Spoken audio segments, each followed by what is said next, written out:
দর্শকরা দেখতে পাচ্ছেন একসাথে কতগুলো বুনো মাশরুম হয়ে আছে। আসলে দেখতে ভালোই লাগতেছে।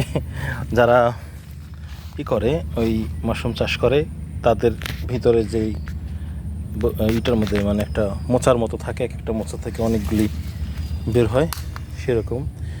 জানি না যে এটা খাওয়া যাবে কি না, তবে দেখতে খুব সুন্দর লাগছে। আমার মনে হয় নিশ্চিত না হয়ে কারো এটা খাওয়া ঠিক হবে না, তবে খুবই আকর্ষণীয় লাগছে দেখতে।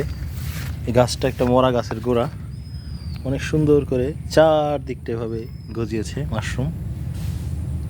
আগে এরকম ছোটোবেলা খুব দেখতে পেতাম, এখানে ওখানে মাশরুম হয়ে আছে। আজকে হঠাৎ এতগুলো মাশরুম একসাথে দেখলাম। আমরা বলে থাকি ব্যাঙের ছাতা নাকি। ছোট বাচ্চারা এগুলি খুব আনন্দের সাথে ভাঙে, খুব সুন্দর ভাঙে আর খেলে এগুলি দিয়ে।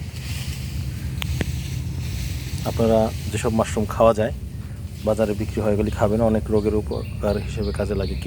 কিডনি রোগীর কাজে লাগে, তারপর ডায়াবেটিসের জন্য অনেক উপকার করে।